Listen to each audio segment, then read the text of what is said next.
So here we have line PT is tangent to circle O at line T. So let's draw a circle.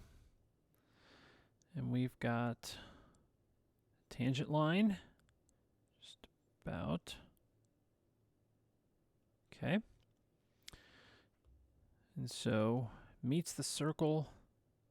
So PT meets the circle at point T. So we have point T here. We have point P here. We have point O.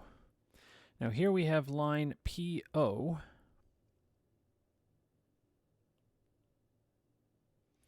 Now it says that it meets the circle at point B. So, and we have PT is 12 and PB is 8.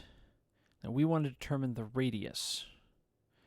Now, the theorem that connects tangents and secants together says that if I multiply the external secant length, which is 8, times the length, the external and internal, so that's 8 plus 2r, that equals the tangent length squared. So 12 squared is 144, and then when I divide it by 8, we get 18, and that equals 8 plus 2r. So 2r equals 10, and r equals 5. So there is the radius of that circle.